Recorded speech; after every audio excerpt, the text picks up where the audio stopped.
কলাভবনে ক্লাসের মাঝে গুরুদেবের প্রসঙ্গ উঠলেই মাস্টারমশাই বলেন তিনি নাকি দূর দেখতে বড় ভালোবাসতেন। উদানবাড়ির বারান্দায় বসে রবীন্দ্রনাথ দূরের পানে চেয়ে রয়েছেন। কয়েকবার আমিও সে দৃশ্য দেখেছি জানেন, দূর থেকেই। কাছে যাব সে সাহস হয়নি। আপনিও কি অতখানি দূরের? ডাকি সাড়া দেন না কেন?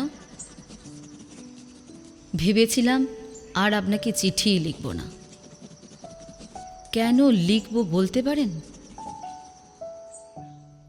দিনাজপুরের অচিন্ত বরণের উদ্দেশ্যে শান্তিনিকেতন থেকে প্রায়শই এমন চিঠি লিখে যায় তটিনী।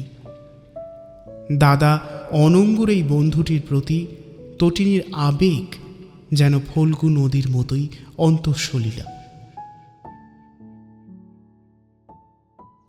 1941 সালের 7ই আগস্ট চিরবিদায় নিলেন রবীন্দ্রনাথ ঠাকুর। বিষাদ ঘন দিনটি থেকেই এই কাহিনীর সূত্রপাত। বিবিধ রাজনৈতিক উত্থান পতনে অগ্নিগর্ভ 40-এর দশক, কখনো অস্থির, কখনো দ্বিধা বিভক্ত।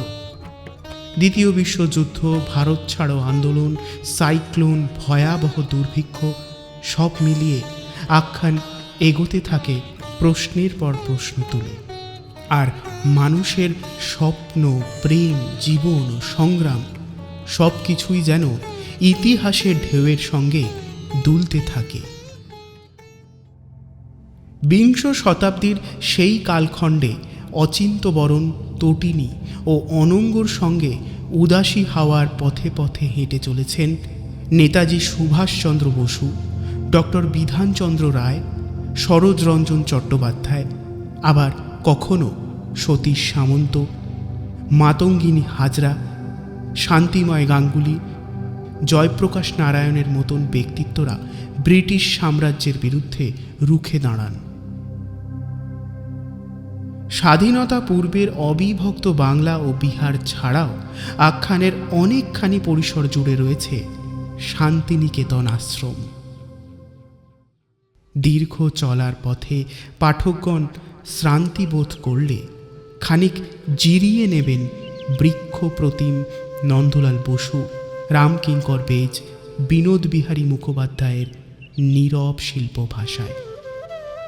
পাশাপাশি রয়েছেন বিভূতিভূষণ বন্দ্যোপাধ্যায়।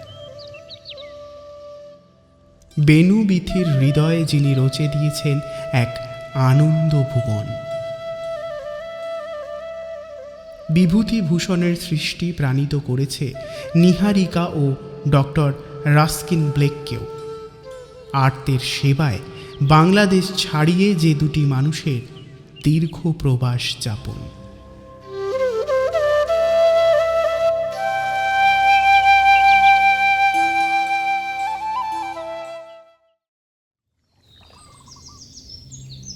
বিশিষ্ট এক ঔপন্যাসিক কথা প্রসঙ্গে বলেছিলেন, পৃথিবীতে নতুন করে বলার মতো আর কোনো গল্প নেই, সব লেখা হয়ে গেছে। তবু গল্পের প্রতি মানুষের আকর্ষণ চিরাচরিত। কথাটির রেশ ধরেই বলা যায়, মানবজীবনের সেই পুরনো গল্পগুলিকে নতুন আঙ্গিকে শোনাতে এই আখ্যানের জন্ম। উদাসী হাওয়ার পথে পথে উত্তাল সময়ের কথকথা হলেও পাঠক পড়তে পড়তে আবিষ্কার করবেন পুরুষ ও প্রকৃতির সেই চিরকালীন ও চিরজটিল অন্তর্লোক, যেখানে অহরহ খেলে যায় রৌদ্র ছায়া, বর্ষা আসে, বসন্ত। নমস্কার।